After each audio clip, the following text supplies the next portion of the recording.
ఎందుకు వచ్చిన అసలు నువ్వు నీ గమ్యం తెలియదు. నువ్వు ఏడ స్టార్ట్ అయినావు, ఏడికి పోవాలి, ఆ గమ్యం తెలియని పోరాటం ఇది. అవును, అది అది మనకు నీకు నిజంగానే పార్లమెంట్ మెంబర్ కావాలని ఉందా, లేక ముఖ్యమంత్రి కావాలని ఉందా, ఏ రాష్ట్రానికి కావాలని ఉంది, తెలంగాణకా ఆంధ్రాకా లేకపోతే అండమాన్కా? లేకపోతే కర్ణాటకలో పోయి కూడా ఇదే మాట్లాడతావు. మా నాయన కర్ణాటకలో చదివిండు, నేను ఆయన బిడ్డను ఉంటావు. ఇది గమ్యం లేని. నేను బాధ ఎక్కడైందంటే ఒక రాజన్న బిడ్డ ఆయన పేరు చెప్పి మాట తప్పిందనేది వద్దు, నువ్వు పేరు పెట్టి చెప్పకు, నువ్వు మున్సిపల్లి షర్మిల అని చెప్పుకో, నువ్వు పాకిస్తాన్ లో వెళ్ళవడతా అని చెప్పుకో, మాకు అభ్యంతరం లేదు. నువ్వు డాక్టర్ వైఎస్ రాజశేఖర రెడ్డి గారి పేరు తీసుకొని ఆ రక్తం పంచుకున్న బిడ్డ అని చెప్పి నువ్వు మాట తప్పుకుంటా, మా నాయన ఇది మా మార్క్ ఆరోగ్యశ్రీ, మా నాయన మార్క్ ఆరోగ్యశ్రీ నాయన మార్కే, కానీ నాయన ఉన్నప్పుడు 5 లక్షలు ఇచ్చేది, ఇవాళ 25 లక్షలు ఇస్తున్నావు. మరి మార్కులు పెంచినట్ట తగ్గించినట్ట? ఇది మా బాధల్లా. షర్మిలమ్మ గారు మా ఇంటి బిడ్డ, ఎందుకు ఆమెను మేము బదనాం చేయాలనుకుంటే చెప్పు. ఆనందలు ఆమె రోడ్డు మీదకి వస్తుంది. ఆవిడ అన్ని వేల కిలోమీటర్లు తెలంగాణ కూడా తిరిగారు. తిరిగి ఎలక్షన్స్ కు ముందు సడన్ గా పార్టీ పోటీ చేయకుండా కాంగ్రెస్ కి సపోర్ట్ చేస్తానని తనకు తానుగా ఏకపక్షంగా ప్రకటించటము, ఆ తర్వాత విలీనం చేయటము ఏకపక్షంగా, ఎందుకు ఇలా జరిగింది? ఇందులో డాక్టర్ గారు ఆ అమ్మాయి ఒక 100 కోట్ల దాకా ఖర్చు పెట్టుకుంది. ఓకే. ఖర్చు పెట్టిన తర్వాత ఎక్కడ కూడా పాదయాత్రకు స్పందన రాలే. ఒక గ్రామ సర్పంచ్ కాదు, వార్డు మెంబర్ లెవెల్లో కూడా ఈమెకు అట్రాక్ట్ కాలే. ఉన్న ఆస్తులు పోయినాయి, డబ్బులు ఖర్చు అయినాయి, పరిస్థితి అగమ్య గోచరంలో పడ్డది. అప్పుడు ఏం చేయాలి నువ్వు? కేసీఆర్ అసంటోడే కార్పొరేషన్ ఎన్నికల నిలబడలే, కేసీఆర్ అసంటోడే 2004లో పొత్తు పెట్టుకోండు, కేసీఆర్ అసంటోడి ఉద్యమ నాయకుడే 2009లో పొత్తు పెట్టుకోండు, కుమారస్వామి అసంటోడు కొన్ని జిల్లాలకే పరిమితమైంది. మనం అట్లా కాదు, మనం చేయవలసిన అవసరం లేదు, నీకు లేదు ఇబ్బంది ఉంది. అప్పుడు దాకా నేను ఈ సంవత్సరం ఎన్నికలలో పాల్గొన్నా, తర్వాత నేను గ్రౌండ్ లెవెల్ గ్రామ పంచాయతీ ఎన్నికల నుంచి పాల్గొంటా అంటే అయిపో.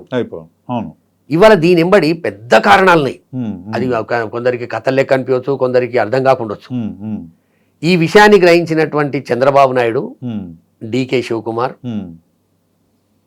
ఇద్దరు కలిసి ఏమన్నా చేసి అమ్మాయిని జగన్మోహన్ రెడ్డి గారి మీదకి మనం ఉసిగొల్పాలి, ఒంటి కాలు మీద లేచేటట్టు చేయాలి, ఏకవచనంతో మాట్లాడిపిస్తట్టు చేయాలనే ఆలోచనతోటి ఈమె పెళ్లి పత్రిక ఇయనిక పోతే 2 గంటలు కూర్చుంటారు అంటే ఎక్కడన్నా ఓ 10 నిమిషాలు, సరే మా నాయన రాజశేఖర్కు దోస్త్ అని చెప్పిండు, అబద్ధమైన ఓ 15 నిమిషాలు, ½ అన్ అవర్ కూర్చొని నువ్వు బయటకు వచ్చిన తర్వాత తక్తా పల్టాయించి అక్కడ పిసిసి ప్రెసిడెంట్ తీసుకున్నావంటే దీని ఎంబడి రాజకీయ గూడుపుటాని, డబ్బుల ఇన్వాల్వ్మెంట్ ఇవన్నీ జరిగినాయి. ఇక బురదల పడ్డది, ఇప్పుడు ఆ బురదలకి వెళ్ళి బయటికి రాదు. ఇక బురదల కొట్టుకుంటూనే ఉండాలి, ఎన్టీఆర్ ట్రస్ట్ భవన్ నుంచి వచ్చేటువంటి స్క్రిప్ట్లు చదువుతూనే ఉండాలి. ఏంది నువ్వు ఇప్పుడు నిన్న మొన్న ఏదో ధర్నా చేసింది, సేమ్ రిపీట్. నువ్వు లోటస్ పాండ్ కాడ కింద కూసుంటివి, అరెస్ట్ అవుతుంది. అంబేద్కర్ విగ్రహం కాడ కింద కూసుంటివి, అరెస్ట్ అవుతుంది. పోలీసులు వెనకదలి కొడితివి, అరెస్ట్ అవుతుంది. మగ పోలీసు అని చూడకపోతివి. ఈడ చేసిన డ్రామాను వాళ్ళు ఆడ చేస్తున్నావు. దీన్ని డ్రామా అనకపోతే ఏమనాలి చెప్పండి? పోనీ నీకేమన్నా అవగాహన ఉందా?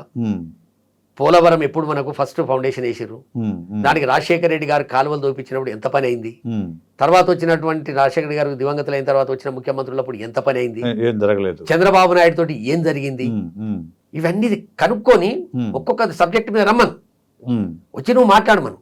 నీకు డిఎస్సి గురించి ఏమెరక, నాడు నేడు గురించి ఏమెరక, విద్యార్థులకు చేస్తున్న సహాయం గురించి ఏమెరక? ఎప్పుడో 2014 కంటే ముందు డిఎస్సీల ఎగ్జామ్ రాసేటోళ్ళకు కూడా ఎగ్జామ్షన్ ఇచ్చిండు, మన జాబ్స్ ఇచ్చారు, 6000 జాబ్స్ ఏమి ఇచ్చారు. ఇవి నీకు కనబడతలేవా? ఏదో ఎవడో స్క్రిప్ట్ రాసిస్తాడు, నేను వాగుతా, నేను మాట్లాడతా అంటే. ఇప్పుడు మాలాంటి రాజశేఖర రెడ్డి గారి భక్తులు ఆ కుటుంబంలో ఉన్నటువంటి జగన్మోహన్ రెడ్డి గారిని, రాజశేఖర రెడ్డి గారు ఒక అడుగు వేస్తే ఈయన 10 అడుగులు వేసి, అది ఏ విషయమైనా కావచ్చు, ప్రాజెక్టులు కావచ్చు, ఆరోగ్యం విషయం కావచ్చు, విద్యా విషయం కావచ్చు, చేసినప్పుడు నీకు అర్థమై మాట్లాడితే పర్వాలేదు. నువ్వు ఎవడో రాసిచ్చిన దాన్ని నువ్వు వచ్చి మాట్లాడతా అంటే ప్రజలు ఊరుకోరు, మాలాంటి అభిమానులు ఊరుకోరు, రేపొద్దున తగిన బుద్ధి చెప్తారు. అసలు ఎందుకు వెనక ఆమె జగన్ అంటే అంత ప్రేమగా ఉండేవాళ్ళు?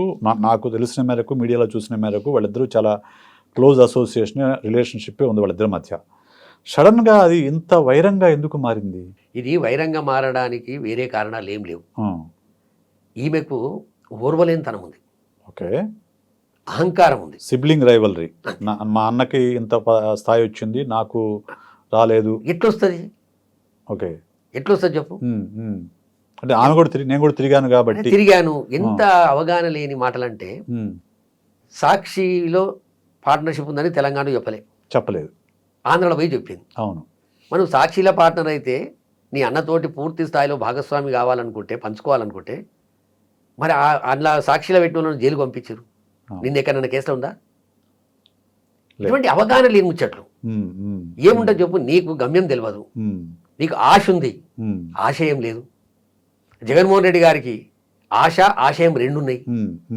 అరే ఇంత కూడా సరే. ఇప్పుడంటే మీరు ఇన్ని మాట్లాడుతున్నారు కదా, ఆమె వైఎస్ఆర్టీపీ పెట్టినప్పుడు మీరు దగ్గరగా ఉన్న నాయకులు, మీకు ఎప్పుడు ఆమె మనస్తత్వం ఎలాంటిది, ఏమే మాట నిలకడ లేదు, లేకుంటే ఏమే పూర్తిగా ఒడ్డు చేరుస్తుందా లేదనే అనుమానం రాలేదా అసలు? లేదు. ఎందుకంటే జగన్మోహన్ రెడ్డి గారు ఆంధ్రప్రదేశ్లో ఉన్న 13 పాత జిల్లాలలో ఓదార్పు చేశాడు. అవును, చేశారు. తెలంగాణలో ఒక ఖమ్మం చేశాడు. అవును. చేసిన తర్వాత పొంగులేటి శ్రీనివాసరెడ్డి గారు రాష్ట్ర అధ్యక్షుడు ఉండే, నేను 11 మంది కమిటీలో నేను కూడా మెంబర్ ఉంటే, అప్పుడు షర్మిలమ్మ గారిని మాకు అప్పచెప్పాడు. ఓకే. అవును, అవును, అవును. పెద్ద హాల్ తీసుకొని, అవును, సీనన్న, రాఘవన్న మీరందరూ షర్మిలమ్మ గారు ఇన్ఛార్జ్ ఉంటారు, తెలంగాణకి పరిమితం అవుతుందని చెప్పాడు. అప్పుడు ఈ మెంబడి నేను ఇంచుమించు ఒక 70-80 రోజులు ఓదార్పులో నేనే ఇవి లంచ్ అరేంజ్ చేసేది, ఇంటి నుంచి లంచ్ తీసుకుపోయేది. అప్పుడు చూసినాం. ఆ రోజు నాకు ఒక మాట చెప్పింది, రాఘవన్న మనం ఒక గ్రామానికి పోతే, ఎవరైతే చనిపోయిన గ్రామానికి పోతున్నాం, 6 నెలల ముందే ఒక రైతు సూసైడ్ చేసుకున్నట్ట, ఆయన కూడా మనం ఏమైనా చేస్తే బాగుంటుందో అన్నది. అరే కొంత మానవత్వం ముందురా అనుకున్నాను. అప్పుడన్నా నేనమ్మా మనం అది సపరేట్గా పెడదాం, ఇది సపరేట్ అన్నాం. ఓకే. ఇక అప్పుడు గయబైపోయింది డాక్టర్ గారు. మళ్ళా తెలంగాణ రాష్ట్రంలో వైఎస్ఆర్ తెలంగాణ పార్టీ పెడదామనే ఆలోచన వచ్చేదాకా అసలు రాజకీయాల జోలికే అవును, రాలేదు. అది నాకు తెలుసు. అప్పుడు 2014 తర్వాత గయబైతే, అవును, నువ్వు 2021 వరకు, అవును, ఫిబ్రవరి 9 వరకు, దానికంటే ముందు నెలల నుంచి ఒక ప్రయాణం స్టార్ట్ చేసింది. ఆంధ్రజ్యోతిలో రాపించుకోం, అవును, పార్టీ పెడుతుంది, క్వశ్చన్ మార్క్, వైఎస్ఆర్ సిపికి ఇన్ఛార్జ్ ఉంటుందా, లేకపోతే ఇక్కడ కొత్త పార్టీ పెడతారా? అంటే వీటన్నిటిని చూస్తుంటే ఏదో మతలబ్ తోటి మనిషి ఉందనేది అర్థమవుతుందా కదా మనకు? అవును. అయినా తెలంగాణలో వైఎస్ఆర్ కాంగ్రెస్ పార్టీని ఎస్టాబ్లిష్ చేస్తలేరు.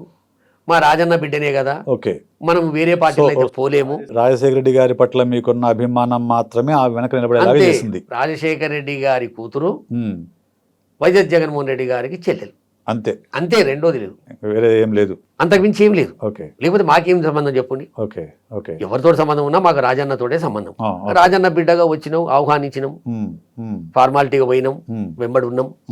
ఎప్పుడైతే జన్మ తరహా రాజశేఖర రెడ్డి గారన్నా, రాజశేఖర రెడ్డి గారి కుటుంబం అన్నా, ఈవెన్ షర్మిలమ్మన్నా రోడ్డు మీద గుంజినటువంటి రాధాకృష్ణ దగ్గర పోయి నువ్వు ఇంటర్వ్యూ చేస్తే, నాలాంటి నిండైన భక్తుడు ఆ కుటుంబానికి మనసు ఎంత కలతది ఎంత చెప్పండి. కానీ ఆ తర్వాత ఆ రోజే చెప్పింది నేను, ఓకే, వద్దని చెప్పిన, లేదు రాఘవన్న మన ఇంటికే వస్తు, ఇంటి